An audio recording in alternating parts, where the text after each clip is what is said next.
I'm Patty Giola, the founder and chairman of the board of the Something for Kelly Foundation. Our central goal at SFK is to aid all individuals on the eating disorder spectrum, but with an emphasis on young people and vulnerable communities. We are here today with Aubree, a talented singer-songwriter based in Dallas, Texas, who has recorded her latest original CD in Nashville. Aubree, thank you for coming today and sharing your story about your music. Now, I want to introduce you to the Something for Kelly family and explain to them our connection today. Last fall, Aubree called me to encourage me to listen to the audio recording of Pretty. She explained that she hoped it could be of benefit in some way to Something for Kelly. Aubree, can you please elaborate on your ideas about the connection between your song Pretty and the members of Something for Kelly? Certainly. Well, first of all, I want to thank you for allowing me to be here and having the opportunity and platform to share my song Pretty and what it means and the music video that's been moving to so many. I've had a chance to meet you too and talk with you many times, and you're an amazing woman, so I really thank just the friendship that we've shared as well. And so even though I never suffered from an eating disorder, I meet people all around the world through music, and I've heard a lot of stories, and I do understand the implications it can have on one's life to suffer through this disease. So once again, thank you for allowing Pretty to be an encouragement to others. That's exactly what it is. This song is an anthem to encourage one to feel pretty and confident in their own skin, no matter their insecurities or what they are going through in life or what they've been through. So, we all go through insecurities, right? Whether we have it through as a young adult or carry it into adulthood.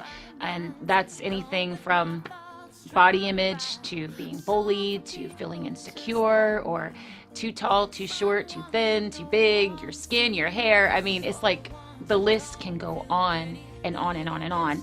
And so my goal is, through this music video that's been impacting so many, I've just been completely overwhelmed at the stories that I've heard.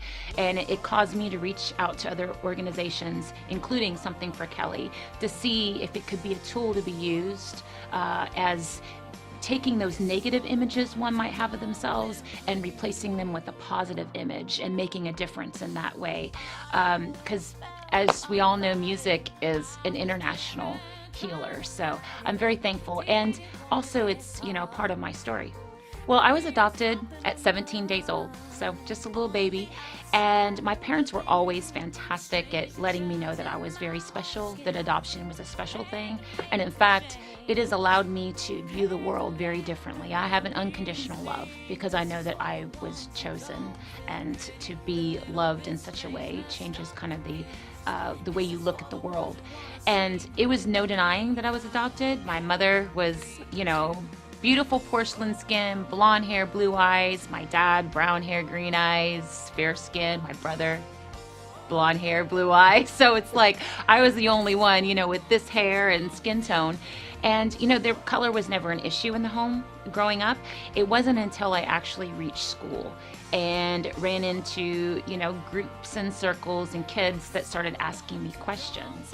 And that started prompting things in my brain that I need to know. Maybe I should know where I'm from. Maybe I should, know my cultural heritage. And it began to affect me in a negative way, in the way that I viewed myself. And I was always, my biggest thing was I just wanted to be loved and accepted by someone, like as everybody does, right? But it was just a desire to fit into a particular group or, be chosen for, somebody that I liked in school or deemed popular, whatever the case was. I was not being my authentic self. So, through this song Pretty, when you hear the lyrics, like, I was different, trying to hide it, didn't want to get caught being something I'm not, on the outside looking in, a stranger trapped in my own skin, had to make a change, had to let the real me sing. I mean, that's personally my story. And I did have to make a change, and I did want the real me sing, and that's my whole entire platform for others. I thought that I could share one story that might be a benefit to you and your audience and those you're trying to reach through your organization. I remember, I was always into sports. I played volleyball. I wasn't actually very good when I first started, by the way. My spiker, I was more scary because I was always tall 'Cause and you're tall. 5'10", yeah. So people would be like, oh my gosh, she's gonna like really spike the ball. But anyway, okay, I'm digressing. But so I was always into sports, but I showed up at a model cattle call, as they call it, where a whole bunch of people come in. You have some agents, you have people, reviewing you. So anyway, reviewing you. And I remember this one lady, she like touched on my thighs and she was like, oh, those are too cushiony. You're going to have to, tone those up. And I remember, I was into sports and everything. So I remember asking my mom and asking my friends, like, are my thighs, like, are they too big? Are they too cushiony? So that lasted for a few days. And it's amazing how much an impact others' words, whether it be a stranger, a family member, someone you love, can make on one. So, the whole point is changing those negative things that you think about yourself or maybe that you've been told and turning that around into positive and focus on the things that you love about yourself.